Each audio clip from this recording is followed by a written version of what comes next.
Good evening, everybody, and welcome to JAIN Study. I'm sorry about this technical glitch. It is the first time that we are trying something that we hadn't tried before. Good evening, everybody. And however, I just want to say that, on behalf of 112,500 members of JAIN Study, I just want to say that, Dr. Bipin Bhai, I welcome you. Thank you. I welcome you to JAIN Study Group. And I'm very happy and very glad that you have accepted to give us 7 lectures, which is to discover Jainism. This is the first of that series of 7 those 7 lectures, where we'll be discussing about antiquity of Jainism and history of its spread. A brief discussion about Bipin Bhai. He's a practicing physician since last 45 years. Strong belief of holistic approach for many diseases. Jain philosophy teacher. Founder of Jain chair at University of Same Mumbai. thing for you, Araj. And he is very well connected and associated with Jito Apex and Virayatan. And I just want members to know that Jain Study is inspired, and it was the reason why we started 5 years ago that I got my inspiration from Virayatan. So thank you very much, Bipin Bhai.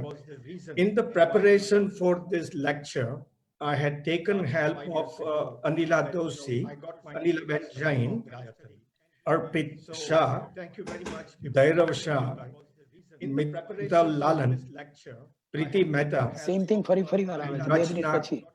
Javeri Solanki. 15 minutes, 15 seconds. Those members, are of course very knowledgeable, and they have helped me, put this presentation together and the questionnaire.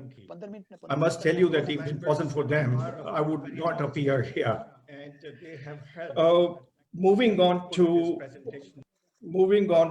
the discussion, Bipin Bhai, which is going to be discussing, on the various questions that I'm going to put that across to you. And I just want members to know that every Sunday at this time, we will continue with the 7 lectures. And it's going to be moderated by various other people.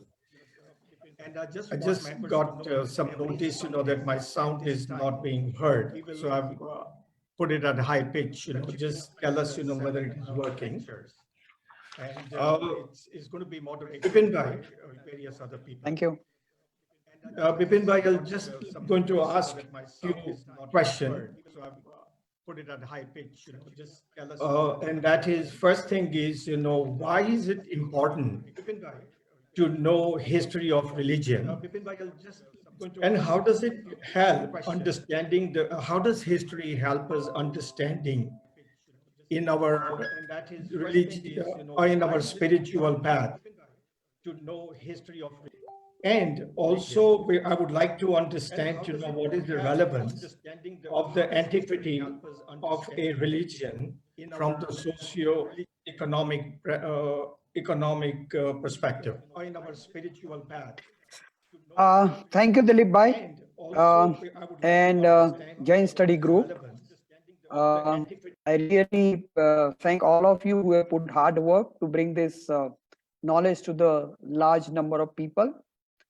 Now, let me go straight away to your question. First of all, you asked me about the history.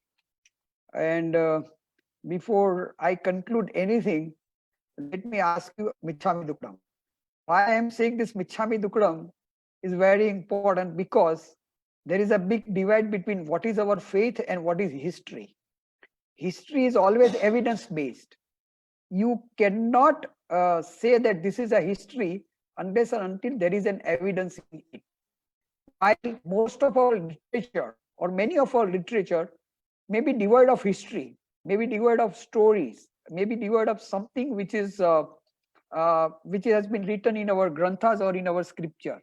So when you ask about the history, I have to be honest to the history and not to the what has been said in our scripture. So pardon me if at one point of time you might feel that, oh, what I am talking is very different from what has been usually spoken in our temples or upashrayas. Now you asked very pertinent question, that how does the spiritual journey of each religion is reflected through the evolution of the religion. Now, see, basically, we should try to understand that there is no religion in the world which says that we are not eternal. Whenever we speak about our religion, we said we are Anadi Ananta. Now, this is same thing which will be said by Islam. This will be the same thing which will be said by the Christianity. There is no religion in the world which says we are not eternal. So every religion believes that we are eternal. Now, one step further, that it is said that it is revealed by the people. Like Prophet Muhammad revealed Islam, or Jesus Christ revealed Christianity. And same way our Tirthankaras have revealed our Jain religion, which we feel that it is an eternal religion, or we believe that it is an eternal religion. Now try to understand that what is our spiritual journey. Simply putting that our spiritual journey is nothing but liberation. Moksha is the only destination which we speak about. And how this particular journey is to be achieved all depends on the history of the religion. Take an example of an Christianity. The Christianity evolved by the concept of disobedience to the God. We all know about the story of Adam and Eve. Adam plucked the apple from the tree, and that was the first sin. Now this sin went on increasing, and then God is very kind, and He sends the Jesus Christ to see that the sins of mankind are washed by Jesus. So there the concept is faith in God, submission to the God, and ultimate destination is heaven. If you take the same thing for Jainism or many of our Indian philosophies, we don't believe in heaven only. We believe something which is beyond, which we call either mukti or moksha. Now let's understand that the spiritual journey starts with the evolution of our religion. So let's say that Tirthankar Mahavir was the one who revealed the religion to us. Let's not say that he founded the religion, but he revealed Jain religion to us. Now, when he revealed the Jain religion to us, what were the major challenges of those days? 3 challenges. One was people were believing in a lot of gods. There are a lot of deities, and for everything we were dependent on the deities. Then there was something which was going on, many rituals, but the worst rituals was killing the animal and sacrificing the animal. And the third important thing was that people were asking for all physical, the worldly happiness from the gods. Now, that is the time where Tirthankar Mahavir suggested a lifestyle which has to be a non-violent, a lifestyle which has to be a lifestyle of a non-attachment, what we call ahimsa and aparigraha. So history of any religion is very important to find out. Now in our journey, we say, I want to liberate. And how do I liberate? I liberate simply by a life which is non-violent, a life where there is no attachment, what we call ahimsa and vitrakta. So it's very important to understand this. Now your second question also is very important. Socio-economic concept of any religious community is very important. Now let's say that Jainism believes that society is divided into 2 major parts, not by anything else, but simply by your spiritual practices. The one group is called Shravakas, and the other group is called Shramanas. Because Tirthankar Mahavir must have realized in his experience that there are people who can go to the stage of Shramana, that is Sadhu Bhagwan, and there are people who cannot reach to that stage. So he prescribed the rule for Shravakas and Shramanas. Ultimately, again, the root was non-violence and non-attachment. Non-violence and non-attachment was total as far as the Shraman tradition is concerned, or Sadhu Bhagwan is concerned, and this was not so total as far as the laities or Shavakas are concerned. But what is very important is that in the whole evolution of Jain religion, Grahasthashram, which was considered to be the most important part of the Vedic religion, was discarded. We never believed that person is supposed to get married, have a children, and repay all the debts which he is supposed to repay, which was the thought of Vedic tradition. There was no caste division, because Vedic tradition believed in 4 castes and Jainism never believed in a caste division. The third thing was that the exploitation, like Vedic religion had a concept of das dasi. You never find this concept as far as the Jainism is concerned.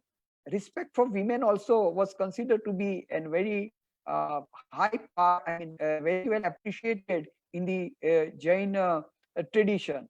And at the same time, because we remember there was no sati pratha as far as the Jainism was concerned.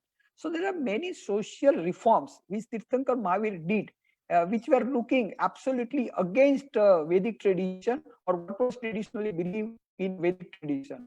And again, let me repeat, the rituals where yagyas were done and animals were killed was something which was I can say, trigger point for Tirthankar Mahavir to revolt against the tradition which was going on there, because that time 95% of the people were considered to be believers of Vedic tradition.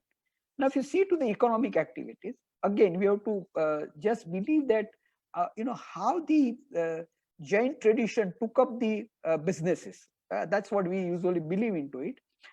See, most of the Jains who are celebrated Jains, which you see in the history, take example of Vastupal, Tejpal, Dharna Seth, they were all ministers in some of the kingdoms. They were the people who conducted the finance of the kingdom, and they were considered like Nagar Seth, or they were also called Bhandaris or Diwan. These were the various titles which were given to the Jains, and they actually included themselves into the trade.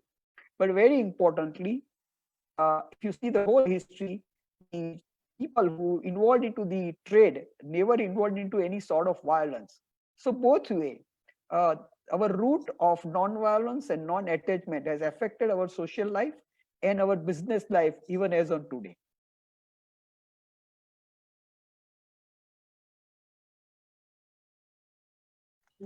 Yeah, thank you, Bipin Bhai. And, just to continue, Bipin Bhai, I just wonder, that one of the things which is important in our life is, what I would call seeing is believing. Seeing is believing because, while we have Shraddha, and because I'm born Jain, so, we're very well connected, and we were brought up in the environment of we were brought up in an environment, Shraddha, Shraddha Rakho, you have to believe in. At the same time, it is important to understand that, it's not very easy to get convinced.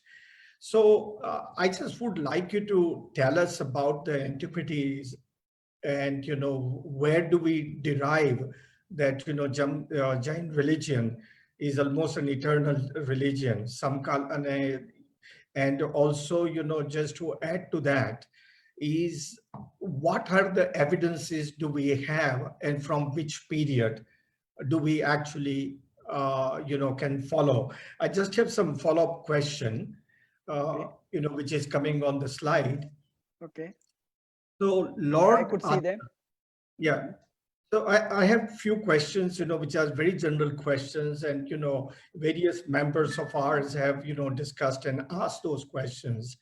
And one is, of course, Lord Adinath, was he a contemporary of Shiva? Second question, of course, following that is, did Jainism start as a protest against the Vedic sacrifices of Hinduism? And you just mentioned, probably that is the case.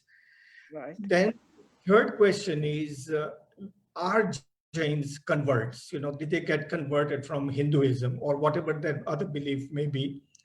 And the last question, is Jainism offshoot of Buddhism? Over to you, Bipin Bhai. Okay. I think, go to the previous slide. Let people see the previous slide. Previous. It's about the antiquity of any religion. Now see, basically, let me tell the people, antiquity means प्राचीनता. कोई धर्म की ये धर्म कितना प्राचीन है उसकी जो स्टडी कहते हैं उसको एंटिक्विटी ऑफ जैनिज्म कहते हैं. I mean antiquity of religion कहते हैं. Now see, basically, as I mentioned even in the beginning, that everybody believes that we are eternal. So there is no religion which we says we are not eternal. Now, when we study the antiquity of any religion, we believe that there are two major aspects. One which we call our traditional belief. Now, if most of us who are faith-based believer of our Jainism would always believe that there are infinite time cycles, and in this infinite time cycle there are two parts, which is called descending era and the ascending era, or Ausarpinika and Utsarpinika. And in each of these time cycle there are 20. I mean, each part of this time cycle there are 24 Tirthankaras, and there are infinite time cycles which has gone, and there are infinite time cycles which will come, and our religion is infinite. This is the traditional belief which has been there in our all the granthas and our faith.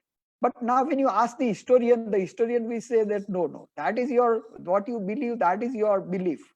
But if you have to say that how old is your religion, I have to see to the two type of evidences. One, what we call the archaeological evidences, and second, which we call the scriptural evidences. Now see, first of all, we should try to understand that before Tirthankar Mahavir's time, or maybe even till the 5th century or the 6th century, the word Jain was not coined. Word Jain has been a very, very lately coined. So to use the word Jain at the time of Tirthankara was also is not apt, because in those days this tradition was called a part of a Shraman tradition, because there are probably 363 Shraman tradition, and Buddhism and Jainism were part of that one tradition. Now, when we talk about the antiquity of Jainism, we have to rely on two major scriptural sources. Let's talk first about the scriptural sources. What has been written in Buddhist scripture and what has been written in the Vedic scripture, because that will try to prove whether we are so, I mean, our antiquity is so far as much as Vedic is or not. So first of all, it is beyond doubt that Buddha was contemporary of Tirthankar Mahavir.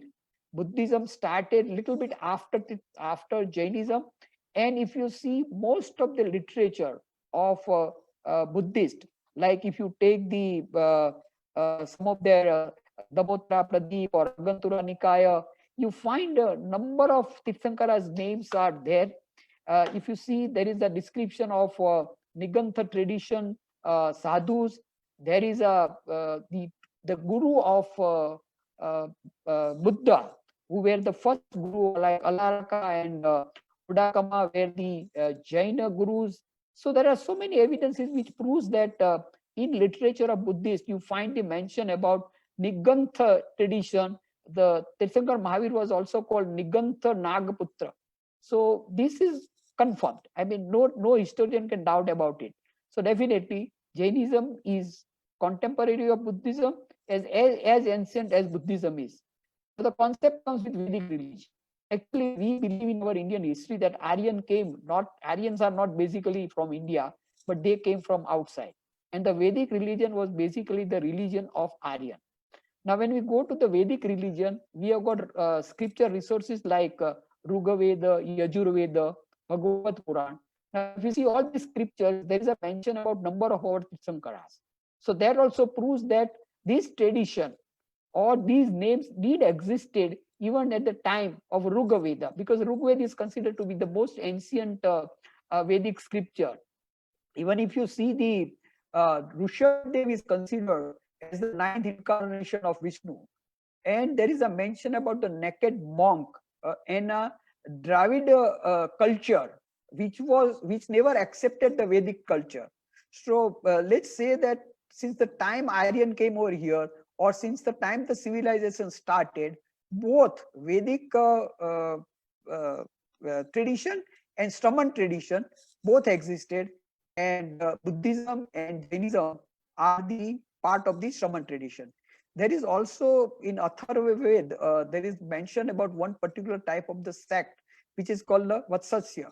That means those who are keeping the vows, and that was considered to be the Jain sect. Now, the second question is you asked about some of the things which are about Adinath and Shiva. Let me tell you, why do we want to, first of all, when you consider the contemporary, Jain tradition would believe that Adinath was million and million years ago.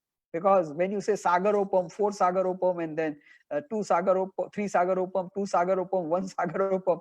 So, and Shiva is not considered as something which was born. Shiva existed because Brahma, Vishnu, Mahesh, they are considered to be the Lord.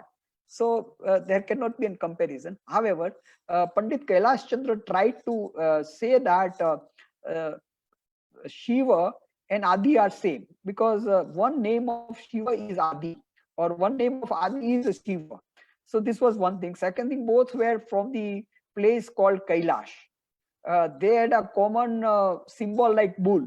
So there are few things which suggested that probably Shiva and Adinath was the same. However, we must also remember that if you see the scripture of Hinduism, Adinath is considered as an avatar of Vishnu, so it cannot be Shiva. That's the Puran actually. And the second thing, Shiva is considered to be a symbol of a destruction of the evil, while Tirthankar Mahavir, Adinath was not considered as a symbol of any destruction. On the contrary, he was considered, even in Vedic religion, as a founder of some civilization which started long back. So to make this comparison doesn't fit historically. Second question you asked, that whether this was the protest against the Vedic religion or not. Yes, in a way, there are some people who doesn't say that it was a protest, because they said it did not start again. It was already existing. So, when you say protest, it means that it started at that particular time. So in that sense, it was not a protest. But yes, the rituals, the slavery, the caste divide, the sacrifices of the animal, discrimination of the gender discrimination was something which was so prevalent as far as the Vedic religion was concerned. Let me tell you very clearly that if you, it was like, if you read the Vedic literature, it's not so bad as we might think from our point of view. It was really good one, but it was polluted by certain greedy priests or the Brahmin cult for their own benefit. They distorted the ritual and made something by which they became very greedy. So yes, in a way, Jainism is considered to be a reform, and not only a social reform, but it was a spiritual reform too. The third question I can see is, are Jains basically Hindu or converted? See, first of all, both religion, say Vedic religion was existing, and Jain religion can be considered to come into a formation, or what we call the organized religion, only after Tirthankar Mahavira. Prior to that, Jain religion was not an organized religion as far as the history is concerned. I'm not again talking about the faith. Now, in those days, there were people who were shifting from one side to the another side. There are Hindus, like most of us, we are all hailing from Rajasthan. We shifted to Gujarat, or we remained in Rajasthan, and we are all Kshatriyas, which got converted to Jainism. Similarly, there are many many Hindus who got converted into Jains. So if you see the history right from Tirthankar Mahavir, let's start with that, till the probably 11th century, Kumarpal and Siddharaj and Hemchandracharya. If you see, there was a lot of shift between each of these. And even after that, because of the influence of Vallabhacharya or because of the influence of Shankaracharya, a lot of Jains again reconverted into Hinduism. So this process of conversion from Hinduism to Jainism and from Jainism to Hinduism is been going on in our culture since many, many years. And your last question, yes, is the Jainism is an offshoot of Buddhism? No, never. What unfortunately happened is that many scholars in the Western, they started learning both this tradition, and they found a lot of similarities between the two traditions. And that's why they probably thought that Jainism is a small religion, because Buddhism has been, widely accepted in so many countries. So they probably thought that Jainism is a part of Buddhism, which now everybody knows that it is not so. I just want to walk you through, some of the pictures that we had put it together. So the first one is, It's archaeological evidences. Archaeological evidences of Kayasarga mudra. Then I would like to kind of tell us, what you think about it. And these are strong evidences, according to us, that Jain Dharma existed in Valley. Would you have any opinion or a comment on that? Okay, I can see these pictures on my screen actually. Now, the first picture, where you see many people down, there was 7 of them, and then there is a Pashupatinath. One above that also, and a lot of armaments are there. Now, what we usually say is that any position where the person is standing in the Kayotsarga position is a very peculiar of Jainism. And that's why we try to find out, or we try to correlate that this tradition did existed, because most of these pictures are from the first, second are from the Mohenjo-daro civilization. So, and even the next 3 are, now let me say that there is Kayotsarga position. As I told you, we try to relate it because there's very specific about our Tirthankara's position.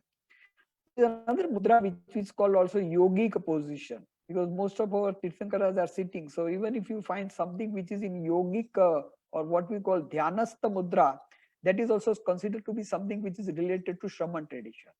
Then there are, like monk, our Tirthankara or monks were naked. So if you find anything which is naked, we again try to relate it with Shraman tradition, maybe Jain tradition more. Then if you see this Mohenjo-daro, there were we have found a lot of seals and a lot of paintings and things like that, where we have found the images of swastikas and images of bull.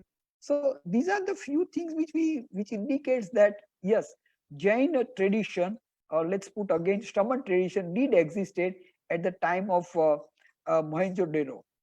Now there is a picture in between which is in the center, which is brown in color, which I could see.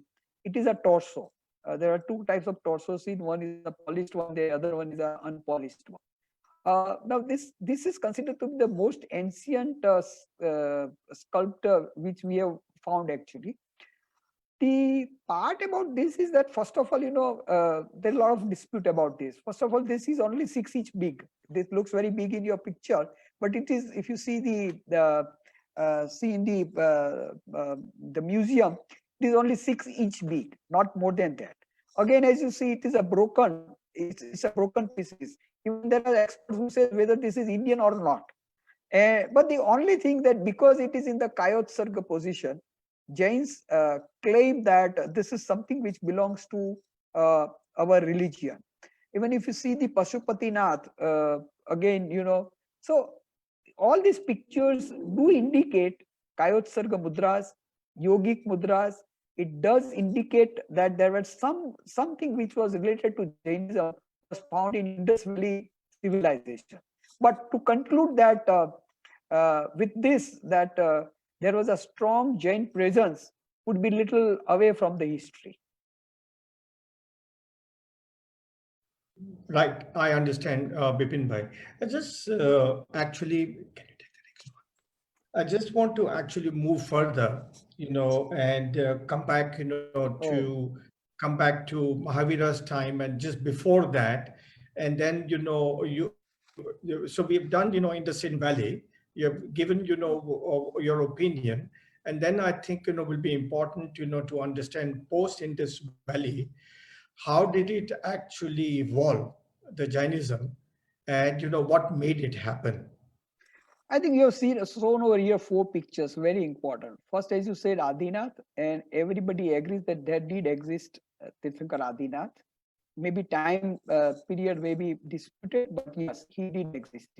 As far as the Neminath is also concerned, it is considered to be semi-historic figure, because there are few mentions where we have tried to prove that there was a person called Neminath. Indus Valley civilization, I have already said. Lord Parshvanath is a definitely an historic person. We have ample evidences on that. And then Lord Mahavir, or the Tirthankar Mahavir, is already there.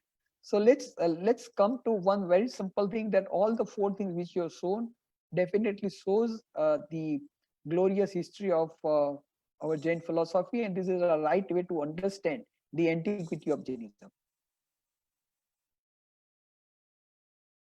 On to, from this particular one, I'd just like to share with you the slide, of the, what you do, just go back.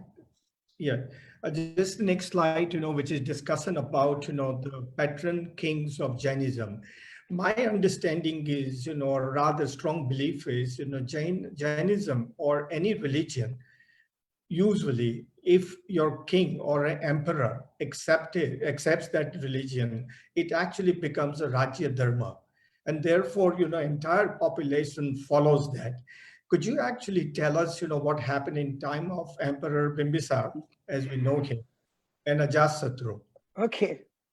Yeah, you said something which is very similar, like, when you say that Krishna had so many queens, it doesn't mean that he married to all the queens or the ladies of that kingdom. But whatever the ladies were there in that kingdom was considered to be his Rani. Similarly, when the Rajya Dharma is one particular Dharma, the whole population is considered to be like that. And that way we say that very large number of Jains were there at the time just after Tirthankar Mahavir. Now see, this is the era which is just after Tirthankar Mahavir, and many of us know that Bimbisar. Bimbisar married a cousin of Tirthankar Mahavir. Uh, Tirthankar Mahavir's mama means paternal uncle, was Raja Chilak, and his daughter was Chelana, and Chelana married to Bimbisar. And the another emperor we have mentioned over here is Ajatshatru, or also known as Konik. Now, these are the father and son actually, and they were quite were involved, or I would say they were the people who patronized Jainism a lot. And this is the time when actually the Jainism route started, especially in the area of Magad and Patliputra. And also Banaras, or what we call Varanasi. But let me tell you one historical fact also, that in the later part of his life of Emperor Shrenik and Emperor Ajatshatru, they did a lot even about the Buddhism, because if you see the Buddhist literature, these two people are also considered to be kings who patronize them a lot actually. So now you see, there is one, I think you have given here okay. See, now this Jain carvings in Son Bandar caves of Rajgir. This is something very interesting actually. You see, in these caves, there is one engraving where you see Krishna, Balaram, and the picture of Neminath. Now, because of this, I think Professor Barrett and Dr. Ferrer, they tried to establish the antiquity of Neminath with Krishna and Balaram. And as mentioned in our literature, that there was a person called Samudra Vijayji, yes, and he was the brother of Vasudev, and that's how Neminath and Krishna were considered to be the cousin brother. However, again, as I told you that this is something which has been doubted by the historian. But yes, these places are very important, especially these Jain carvings which are seen in Son Bandar caves of Rajgir. Yeah, thank you, Bipin Bhai. I just, there were some comments, I have been prompted, that there are people in the, which are actually viewing, and they would like to understand, a few of the things either in Hindi or in Gujarati. So if I may, I'd like to kind of switch to Hindi. अगर हम हिंदी में बात करेंगे ये period से, and just till when it is necessary to switch back to English. So Bipin Bhai, just following the Bimbisar, Emperor Bimbisar and Emperor Ajatshatru, just want to actually discuss about the next slide, that we have, we're very fortunate to have, multiple patron of Jainism. And and probably, one of the most important one would be, to my mind, post, was Maurya, Chandragupta Maurya. And I'd like to understand, how did Jainism prospered during his time? I think you see immediately, if you see the Bimbisar, Konik, Ashok, these were the three people, and after that came the Chandragupta Maurya. Now, Chandragupta Maurya was basically not Jain, but he accepted Bhadrabahu as his teacher or guru, quite influenced by Bhadrabahu. This was the time when there was going to, sorry, I'll speak in Hindi. देखिए, एक ऐसा समय था कि कहा जाता है कि मगध में बहुत बड़ा फेमिन यानी दुष्काल होने वाला था, 12 बरस का दुष्काल होने वाला था। और उस समय पे जो हमारे साधु है उसको बचाने के लिए और हमारे जैन धर्म को बचाने के लिए काफी साधु संतों के पास, कहा जाता है 15,000 साधु संतों के साथ भद्रबाहु जी साउथ में गए, यानी कि he started moving towards the south. अभी जब इस साउथ में, दक्षिण में जाते थे, उस समय पे ही pass through this dynasty of Chandragupta Maurya. तो ये चंद्रगुप्त मौर्य भद्रबाहु जी से, हमारे आचार्य भद्रबाहु से बहुत प्रभावित हुए और वो उसने जैन धर्म का अंगीकार किया। जैन धर्म का अंगीकार किया, उतना ही नहीं, कहा जाता है कि वो साथ में रहे और at the end of his life, यानी कि उसके जीवन के पास जो एंड तक कहा जाता है कि उसने संथारा का व्रत भी लिया था।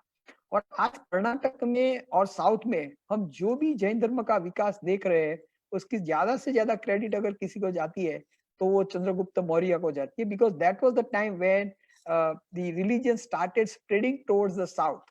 तो ये एक बड़ी ये एक्चुअली ज्यादा करके दिगंबर ट्रेडिशन रही है। आज भी आप साउथ में जाएंगे तो compare to Shwetambar tradition, more is a Digambar tradition.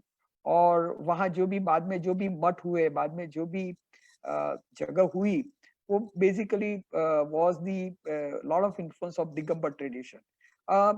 Let me tell you, not only, now most of us have read about the Shravana Belagola Mahamastakabhishekam, which is one of the most important celebrated, जो बहुत बड़ा हमारा महोत्सव है जो श्रवण बेलगोड़ा में होता है। और कहा जाता है कि चंद्रगुप्त मौर्य ने जो संथारा लिया था वो इस जगह पे लिया था। और उसके बाजू में ही दो और जगह है जिसको हम कहते हैं हेलाबीड बेलूर, हेलेबीड और बेलूर। तो ये दोनों जगह भी ऐसी है कि जहाँ दोनों हमारी संस्कृति यानी कि हिंदू संस्कृति और जैन संस्कृति का काफी समन्वय हमने देखा है। तो कहा जाता है कि yes, Chandragupta Maurya was a great patron of our religion.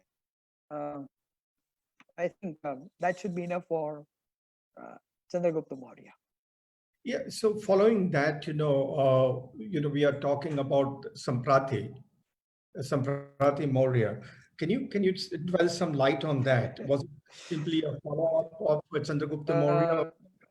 Let me mention that we did quite a lot of work on Raja Samprati. We went to Mandavgarh because it was claimed to be a place where देखा कि संप्रति राजा ने वहां लाखों मूर्तियां भरवाई थी, काफी मंदिर बनाए थे। तो हमने इन जगहों पे जाके काफी संशोधन भी किया है।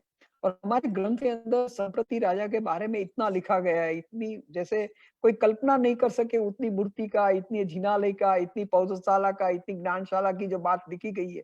It is something which which you can, I mean, one cannot think that a person can do this much.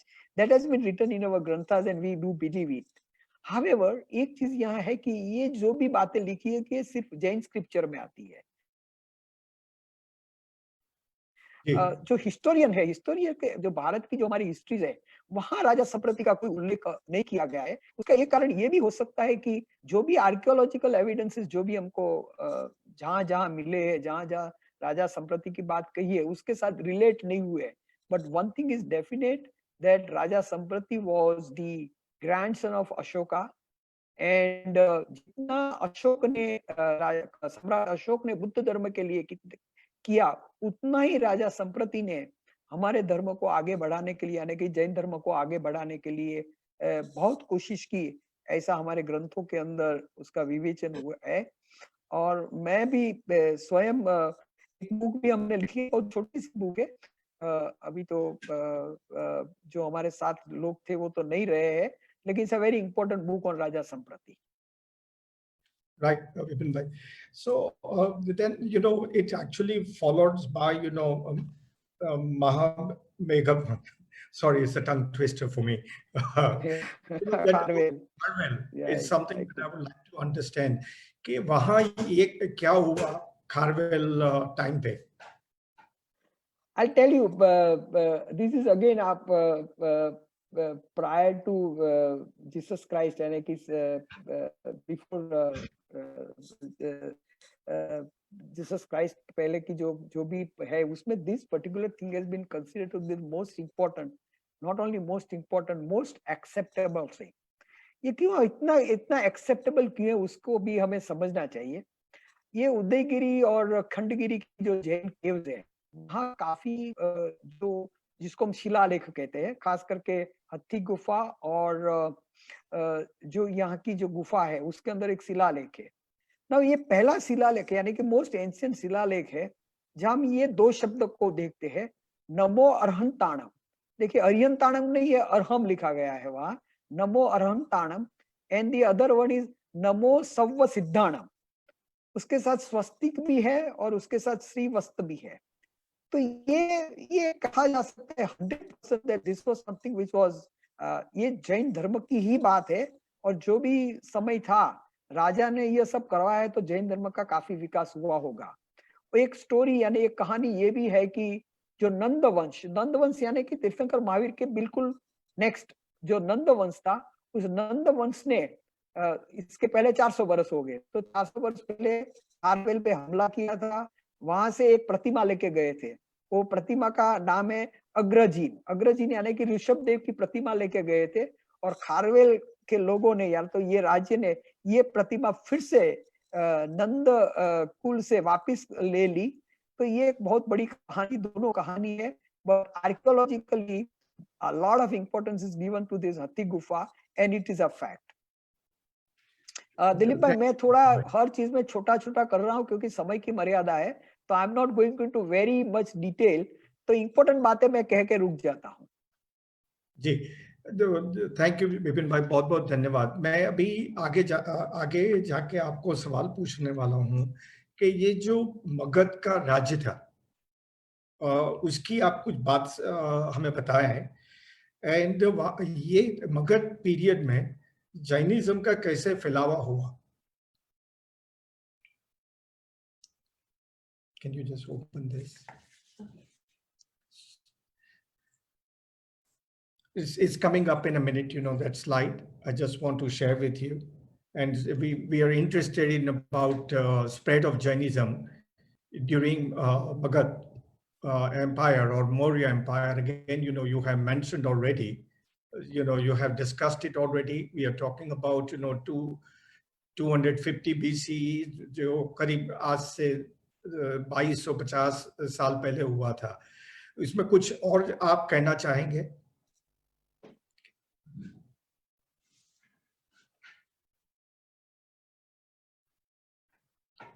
Who's this? I think we have come now again. Okay, so if I can just ask you about the next, question, it is about the Jainism in KUSHAN Empire. Can you dwell some light on that? आप कुछ रोशनी डालिए। उसके पहले आपने मगध की बात की। देखिए मगध यानी कि जो देखो हमारी जो संस्कृति है वो दो जगह से शुरू हुई। एक अगर देखा जाए तो बनारस, जिसको हम आज काशी भी कहते हैं, और दूसरा देखा जाए तो पटना यानी कि लिच्छवाड़ एंड राजगीर। एक जगह से तीर्थंकर महावीर थे, दूसरी जगह पे पार्श्वनाथ से। तो ये हमारी परंपरा, और ये पूरा मगध कहा जाता था। यानी कि आज हम यूपी कहते हैं और बिहार कहते हैं, लेकिन उस टाइम पे ये यूपी और बिहार का डिवाइड नहीं था, ये पूरा मगध कहा जाता है। इवन जो भाषा में हमारे लिटरेचर लिखा गया है उसको भी अर्धमागधी कहते हैं, यानी कि it was the local language of Magadh. Now, so Magadha has been we can say birthplace of Jainism, because both our Tirthankaras, which are historical Tirthankaras, are from this particular area. Now, after this, the most important part came was the Kushan Empire. The Kushan Empire is from 1st century to the 3rd century. Some people also say it is 4th century. So let's not go into that detail. Some historians say that Kushan Empire is from 1st century to the 4th century. Now, in our excavations of Mathura, the popular place which is known as Kankale Tila, we find almost all the evidences of the things that Jainism did flourish in this area a lot. Like Mathura has not been only the important place for Jains, but even a very important place for Hinduism. The important thing was that in those days, even the idols were not, I mean, the temple culture or the idol culture had not come up. And there are 3 kinds of things which are seen in our Jain art and architect. One which is called stupa. A stupa is like a small structure made up of mud or wood or maybe stone, and that is worship. Means there was no idol like things. So second thing which came was what we called ayaga pattas. Ayaga pattas are the rectangular things, maybe made either of the stone or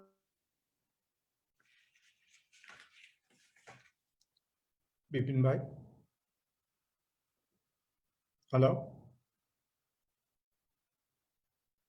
Sorry, we're having a technical problem. Bipin bhai's picture has frozen.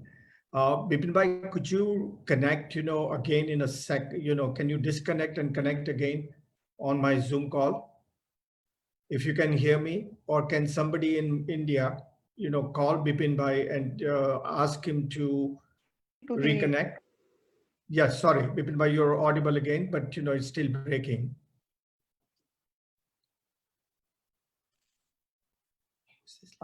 Is it getting disconnected from your side or my side, Dilip bhai? No, it was getting, your picture was frozen. If you can start again, you were talking about I talked about the Jivanta Swami in Mathura. Again, this is a very important story about it. So what I was trying to tell you that both Hindu संस्कृति, हमारी हिंदू संस्कृति और हमारी जैन संस्कृति, दोनों संस्कृति के लिए मथुरा का एक बहुत बड़ा इम्पोर्टेंस रहा है पूरे हमारे भारत की संस्कृति के ऊपर. जी. Ji, Bipin bhai, then I'd just like to kind of move on to the next discussion on Vallabhi Council. We understand that Vallabhi Council was the place, where our, they compiled our agams. And I suppose, prior to that, it was, always about, from, generation to generation, as, people had great memory. One thing that actually bothers me, or rather, I have a question for you. This Vallabhi Council happened 1,000 years after, after MAHAVIR. My question is, that paper was already existing, paper as in writing on paper, or was already existing in China, and that's about 2005 or 2000 years ago. Why did we actually had to wait, for another 400 years to have a beginning of agams and probably scriptures being written? Dilip भाई, it's a very important question. बहुत बढ़िया सवाल है आपका. देखिए, हमारी जो council यानी कंपाइलेशन ऑफ लिटरेचर है, उसकी मैं स्टोरी भी बताऊंगा. उसके पहले आपके प्रश्न का जवाब देता हूँ कि हमारा जो भी ज्ञान था, वो ज्ञान कंठस्थ था. कंठस्थ यानी कि गुरु से शिष्य में आता था, उसके और शिष्य में आता था, ऐसे चलता था. और इतना ही नहीं, वो ज्ञान एकदम शुद्ध होना चाहिए, ऐसी भी बात कही गई थी. और यह एक चीज मैंने भी बहुत रिसेंटली पढ़ी कि हमारे जो गुरु भगवान थे, वो मानते थे कि कागज का उपयोग करना, मेटल का उपयोग करना, वुड का उपयोग करना, यानी कि it is an act of violence. और ये एक्ट ऑफ वायलेंस था. बोले भाई याद रखो और याद रख के carry on with from generation to generation. And that's why compilation in our tradition started very late. हमारे आगम की कंपाइलेशन इतनी शुरू नहीं हुई थी, लेकिन फिर भी एक जो कंपाइलेशन, द फर्स्ट वाचना जिसको हम कहते हैं, which was actually 300 I mean 3rd century before the Christ. यानी कि ऐसा तो नहीं था कि हमारी वाचना शुरू नहीं हुई थी, कंपाइलेशन शुरू नहीं हुआ था तो ऐसा लिखा नहीं था, लेकिन लोग मिले थे, कॉन्फ्रेंस जिसको हम बोलते हैं, और that was in Pataliputra under the leadership of Thulibhadra. So that was the first council. Then second council was almost after 700 years. That means that came into the 4th century AD, where it became again, as I told you, Mathura was a very important place, and Mathura mein I think Arya Skandil was the leader who conducted this council. After that, what you are talking, इसके बाद ही हमारी Vallabhi council आती है। तो Vallabhi council में भी 2 है, एक हुई कि 2 हुई पक्का मालूम नहीं है, लेकिन कहा जाता है कि एक काउंसिल 4th सेंचुरी में हुई थी, दूसरी काउंसिल 5th सेंचुरी में हुई थी। जैसे मेंशन अबाउट 2 काउंसिल, और जो फर्स्ट काउंसिल थी वो नागार्जुन सूरी महाराज साहब की निश्रा में हुई थी, और जो लास्ट काउंसिल जिसको हम बहुत पहचानते हैं, जिसके बारे में हम काफी कहते हैं, वो देवार्दी गनी क्षमा श्रमण के नेतृत्व में हुई थी। मैं एक चीज कहना चाहता हूँ, जब भी मैं काउंसिल की बात या तो ये वाचना की बात करता हूँ, जिसको हम कहते हैं कंपाइलेशन ऑफ आवर लिटरेचर, आप सोचिए ये करीबन 5th and 6th सेंचुरी यानी 2000 वर्ष पहले की बात है। अलग अलग लैंग्वेजेस, अलग अलग अंडरस्टैंडिंग, लोग अलग अलग जगह से आए होंगे, न तो कोई कम्युनिकेशन था, न तो कोई, यानी कि और कितना समय इस सबको इकट्ठा करने में और कंपाइलेशन में लगा होगा, you know, to think about that is mind boggling actually. और फिर भी हमने हमारे जो श्वेतांबर आगम थे उसको कंपाइलेशन किया, और उस समय तक काफी दिगंबर के आगम का भी कंपाइलेशन शुरू हो गया था। So Vallabhi Vachana, near to that is Palitana, just a little away from that is where Girnar. तो एक ये गुजरात की जो सौराष्ट्र की जो भूमि है उसका खास महत्व इन 3 चीजों से रहा है। जी, Bipin bhai, thank you. I have a follow-up, question now, and we are coming closer to end. So those who are listening, जो सुन रहे जे સાંભળી રહ્યા છે, ખાલી હવે 10 જ મિનિટ બાકી છે, જરા ધૈર્ય રાખજો. There is some common questions, and this is actually one of the things that I am very puzzled with, when I actually travel a lot to Southeast Asia and I see, the fantastic spread of Buddhism. What went wrong with Jainism? Why did we not go overseas? And the other question is, perhaps the question is not here phrased properly. So I will rephrase my question. And is it right to say that Jainism did not retain its popularity? True. Now let me answer this question. First of all, let's understand a bit about the spread of Jainism. Now, spread of Jainism, when we consider 2 aspects. One, prior to Tirthankar Mahavir and after Tirthankar Mahavir. This is how we divide. Now, जो तीर्थंकर महावीर पहले की जो बात है ना, वो historical, यानी कि हमारे पास उसका कोई एविडेंसेस नहीं है, लेकिन हमारे जैसे हमारे एक ग्रंथ है जिसको हम कहते हैं उत्तराध्यान निरुक्ति है, आवश्यक निरुक्ति है, उसमें ऐसा कहा गया है कि ऋषभदेव जो हमारे आदिनाथ भगवान थे, वो एक बाजू लंका गए थे, बाली गए थे, ग्रीस गए थे, ईरान गए थे, यानी कि इतने देशों में हमारे ऋषभदेव का परिभ्रमण रहा था। बाद में अगर हम देखें तो आवश्यक निवृत्ति के अंदर पार्श्वनाथ भगवान नेपाल गए थे, उसकी बात आती है। हमारे कलकाचार्य थे, वो बर्मा तक गए थे, यानी स्वर्ण भूमि में धर्म का प्रचार करने के लिए गए थे। और विश्व के अंदर काफी देश ऐसे थे जहां हमारे मॉन्क्स, यानी कि नेकेड मॉन्क्स दिखाए गए थे, जिसमें ईरान का नाम है, इजिप्ट का नाम है, इथियोपिया का नाम है, बल्गेरिया का नाम है। तो हम ये कह सकते कि पूरे एशिया में और partly in the Europe this श्रमण ट्रेडिशन हैज स्प्रेड, यानी कि हमारे धर्म की बातें कहां कहां पहुंची थी। ये है तीर्थंकर महावीर के पहले की बात।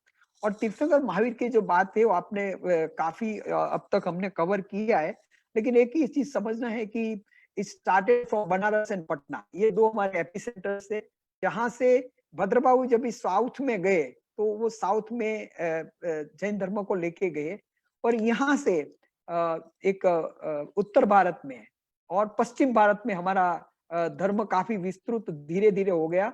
उसमें बहुत बड़ा योगदान रहा है मथुरा का, उसके बाद देखा जाए तो राजस्थान और गुजरात का योगदान रहा है। तो इसी प्रकार the Jainism did spread a lot up to the 4th century or the 5th century. उसके बाद एक ऐसा समय आया कि हमारा धर्म बहुत आगे नहीं बढ़ा। क्यों नहीं बढ़ा उसके बहुत से कारण है, but what we actually teach in our to the students, and there are few things are very important. देखिए सबसे पहले बात ये थी कि it was a very strict religion, यानी कि आपको जो भी रिचुअल्स करना है, आपको जो भी करना है, वो it was not something which a lot of people get involved. एक जैसे क्या होता है, it was a very very difficult religion to follow, और हर जगह पे अहिंसा की बात आती थी, अपरिग्रह की बात आती थी, क्योंकि अहिंसक जीवन शैली और सब छोड़ना। तो देखिए लोग तो छोड़ना नहीं चाहते, कुछ पाना चाहते हैं। और बाद में हमने we never believed in a God, एक भगवान हमें कुछ दे दे, ऐसी बात नहीं, because that time तो our religion was very very strong as far as the non-creator part of the God is concerned. तो लोगों को ये इतनी जल्दी दिमाग में आने वाली बात नहीं थी। और उस समय पे योगा की शुरुआत हो गई और काफी अन्य परंपरा स्ट्रॉन्ग बनने लगी। दूसरा वो हमारे में डिवीजन हो गए, खास करके श्वेतांबर और दिगंबर के जो डिवीजन हो गए, तो एक बहुत बड़ा डिवाइड साउथ और ईस्ट और वेस्ट में हो गया, जिसके कारण धर्म का प्रचार नहीं हुआ। दूसरा एक कारण था, जैसे हम जानते हैं कि अशोक ने, सम्राट अशोक ने काफी बुद्ध भिक्षु को हर जगह पे भेजा ना। हमारे जो आचार्य थे या तो हमारे जो साधु संत थी, उसकी एक मर्यादा थी, वो अन्य क्षेत्र में जा नहीं सकते थे, पैदल ही जाना है, पानी में क्रॉस करके नहीं जाना है। तो इन कारणों के साथ हमारे साधु संत इतने आगे नहीं जा सके जिससे हमारा धर्म का प्रचार हो। और तीसरा चीज, Jainism never believed in fanaticism. हमारा धर्म जनून था ही नहीं, आज भी नहीं है, उस समय में भी नहीं था। हम लोग कभी कन्वर्जन में मानते नहीं थे, यानी कि किसी को जबरदस्ती हमारे धर्म में कन्वर्ट कराए, जो अन्य धर्मों ने करवाया, वैसे हमने कभी किया नहीं है। हम अनेकांत को मानते थे, दूसरे के धर्म को भी हम स्वीकार कर लेते थे। तो ये जैन धर्म की एक फिलॉसफी पहले से रही है, और उसके कारण हमारी जो संख्या है वो धीरे धीरे कम होती जा रही है। आज भी हम देखते हैं कि we are hardly 10 million all over world. एक चीज और मैं कहना चाहता हूँ कि एक दृष्टि से देखा जाए तो आज हम केनिया में जैनिज्म देखते हैं, ऑस्ट्रेलिया में मंदिर बन रहा है, लंदन में 4 मंदिर बने हैं, 5वां मंदिर बन रहा है, अमेरिका में तो कोई बड़ा शहर ऐसा नहीं है कि जहाँ 2-3 मंदिर नहीं है। But we never went to propagate the religion, try to understand. This is a very different part of Jain community. हम गए, बिजनेस के लिए गए, प्रोफेशन के लिए गए, ट्रेड के लिए गए, हम वहां जब हम एस्टेब्लिश हो गए तो हमने हमारा मंदिर बनवाया। तो ये एक अलग प्रकार की जैन ट्रेडिशन है। राइट, थैंक यू बिपिन भाई। एक सवाल है, there is among the West people who live in Western India, there is very little, or I would say, especially for me, we know very little about, the South India.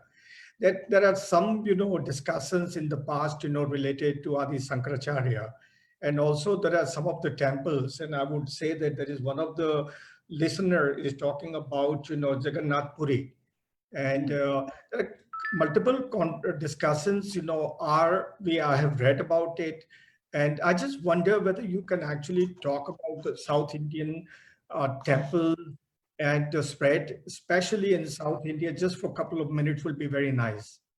See, I will tell you let's only talk about the history. The claims are different things, In South, if you go now, there were many dynasties which were called Kadamba, Ganga, Chalukya, then Rashtrakutas, Hoslas. So these were all the dynasties which promoted or patronized Jainism.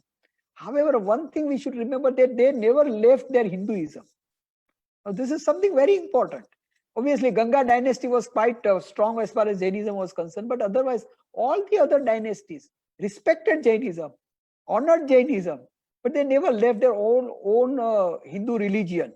And that's why to say that all the temples which were built were Jain temples and then got converted to Hindu temple is probably not either scientific or historical. Even see, when we talk about Maharashtra and Gujarat, Gajpanthas and Mangi Tungi and Iloras, these are very prominent places where you can definitely say the presence of Jainism was there. So Jainism did spread everywhere all over India, but did not make the impact or in terms of numbers what Hinduism could retain actually. Yeah, but there are estimations and there are discussions about there are 40 million Jains as compared to nearly 10% of that. I just wonder, whether that is possible, logically. I just want to put my 2 cents. And logically, अगर आप देखें इतिहास तो 2000 साल से पहले पूरी दुनिया का population था 125 million. That is, what you see on Wikipedia. Quite a lot of people were looking in the in the Asian continent rather than, Europe and America, because, they were really cold places. And subsequently, if you look at the Asia, most of the population was, more between India and China, because, China has enough history to say that, they were, call it, better civilization or, pretty good civilization on those days. So question is, if Indian population was say 40 million or 50 million at that time, and in time of, Maurya Empire, is it possible to say that, there could be 40 million people who were following the Rajya Dharma or Desh Dharma? No, I personally do not agree with this actually. I personally feel that, see, आप भी उपाश्रय में जाते हैं, मैं भी उपाश्रय में जाता हूँ, आप भी जैन धर्म के साधु संतों से मिलते हैं, तो कभी कभी हम इतने बड़े क्लेम्स कर देते हैं कि न तो उसका ग्रंथ का कोई सपोर्ट होता है, न तो उसका कोई हिस्टोरिकल सपोर्ट होता है. तो मैं मानता हूँ कि, और इससे हमें कोई फायदा भी नहीं है. देखिए, हमें हमारी जो ट्रेडिशन है वो बेस्ट ट्रेडिशन है.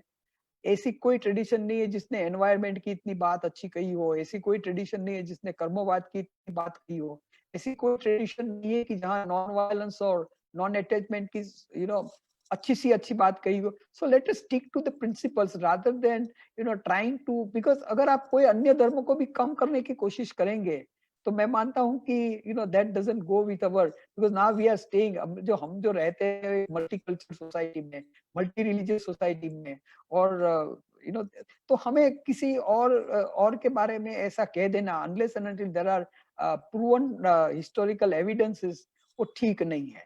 तो मैं मानता हूं कि राज्य धर्म जब भी होगा तो जो संख्या होती है पूरे को जैन गिना होएगा, अच्छी बात है. But the fact remains that we shouldn't go for some tall claims which are of no use to us. Bipin bhai, I take your point, and though भी मुझे ऐसा लग रहा है कि Jain Dharma may not have the population, and I will agree with you, but definitely it has actually influenced a lot of people, and I just have a picture of these two people, at this Alexander and Mahatma Gandhi. These are people who we know that very influenced, by, Jain principles. Would you actually have anything to say about this? मैंने कहा आपने 2 picture क्यों रखे? मैं तो अगर आप मुझे इजाजत देते तो मैं 200 पिक्चर रखता था. और आज भी बोला होता, अगर if I had done that, तो आप बोलते कि सब इन्फ्लुएंस वही से हो रहे हैं. No, see, truly speaking, though we were small in number, and today also we are small in number, but our influence on culture, our influence on art and architect, our influence on the concept of non-violence, our financial influence is much, much beyond the proportion of our population. That is a proven fact actually. And we are fortunate to be considered maximum number of literacy is there, wealth is there, so Jains are respected like anything. Now देखिए, ये 2 नाम आपने दिए, एक दिया है Alexander, okay, और दूसरा है ऑब्वियसली महात्मा गांधी. देखिए, एलेक्जेंडर की जो बात करते हैं तो वहाँ हमारे जो भी हम कहते हैं नेकेड साधुस गए थे, और he was quite impressed when he came to India also. He was quite impressed with this kind of culture. कहा जाता है कि वो लड़ाई करने के बाद जब यहाँ से वापस गया तो अपने साथ ये कल्चर को लेके गया था, एंड नॉन वायलेंस की जो बात है वो वहां से सीखी है. इतना ही नहीं, एलेक्जेंडर के बाद जो एसेंसिस कहा जाते थे जो इजराइल के अंदर, और जिसकी इन्फ्लुएंस काफी पैलेस्टाइन के ऊपर होती है, तो हमने एक क्लेम ऐसा भी करते हैं कि Jesus Christ was quite influenced by the concept of non violence of Jainism. तो ये एक हमारी सोच है। अभी महात्मा गांधी की बात करें तो महात्मा गांधी जी पोरबंदर में रहते थे। उस समय पे पोरबंदर एक जैनों का गढ़ माना जाता था और जैन इन्फ्लुएंस काफी थी। कहा जाता है कि पुतलीबाई जो महात्मा गांधी जी की माँ थी, वो भी क्वाइट जैन इन्फ्लुएंस में थी, हमारे जैन साधु संतों के पास जाती थी। जब भी Mahatma Gandhi out of India जा रहे थे तो पुतलीबाई मेरे ख्याल से हमारे एक स्वामी जी का नाम था बेचर जी के पास लेके गए थे और उसने कहा था कि भाई कुछ व्रत ले लो, दारू नहीं पीना है, मांस नहीं खाना है, परस्त्री गमन नहीं करना है। तो ये सब चीजें करवाई थी। और लास्ट में जब भी आप देखिए ना, पूरी बायोग्राफी पढ़िए ना आप महात्मा गांधी की, तो एक स्टेज पे खुद ऐसा सोच रहे थे कि मानव सेवा ही बड़ी सेवा है, ये स्पिरिचुअलिटी का कोई मतलब नहीं है। और that time he was praising Christianity a lot actually. And वो कहते हैं ये हिंदू होने के बदले तो क्रिश्चियन होना अच्छा है। सो a lot of confusion in his mind, and that was the time when he had in contact with Srimad Rajchandra ji, and there were a lot of discussion with him and Srimad Rajchandra through the letters. They met also personally, and he was quite influenced with Indian culture and with Jain culture, both. Let's not say only Jain culture, but the Indian tradition and the Jain culture, because Srimad Rajchandra did tell him about the Indian culture also. But three things I always remember. That Mahatma Gandhi has very rightly written in his book that three people who influenced him. One he says was the Tolstoy. Second he says was Gita, and third he says was Srimad Rajchandra. So we should make a note of all these three things which influenced Tirthankar Mahavir, but Mahatma Gandhi. At the end, let me tell you one thing, that this man lived a life which we call अहिंसक जीवन शैली and अपरिग्रह, यानी कि minimum requirement. तो हम देखें तो महात्मा गांधी चाहे जैन थे कि नहीं वो अलग बात है, लेकिन वो जैनों की तरह रहे थे। और तीर्थंकर भगवान महावीर ने जो बात कही थी उसका प्रैक्टिकल एक जीता जागता उदाहरण अगर है तो वो हमारे युग पुरुष महात्मा गांधी है। बहुत ही अच्छा विपिन भाई, बहुत बधाई हो आपको। Super super discussion. I am sure that for next 6 weeks we're going to enjoy listening to you. अगर आए चालू रहा सिलसिला तो हम आपके घर में रहने आ जाएंगे। The question, of course, comes from the audience. Was Chanakya Jain? Just a curiosity question. Yeah. See, this question has been asked many times. Chanakya was Brahmin beyond doubt. Beyond doubt. There was no question of Chanakya being Jain. One thing. Second thing, Chanakya was part of Chandragupta Maurya or the Maurya dynasty. So yes, and he was honoring Jainism quite a lot. So we would say that he liked Jainism. But अगर आप चाणक्य नीति पढ़ेंगे ना तो वहां कहाँ Jainism नहीं है। अगर वो है ना कि चाणक्य नीति की पूरी बात आप पढ़े तो ऐसे लगेगा he was a very practical person. How to retain his empire, how to win over the others by hook or crook, that is Chanakya Niti. So history is very clear about it. And if you read the Jain history written by most of our scholars, Chanakya is never mentioned as Jain. Oh, all right. बहुत धन्यवाद Bipin bhai. There are a couple of requests. You discussed about a book, and I just kind of lost that paper. You talked about a book on.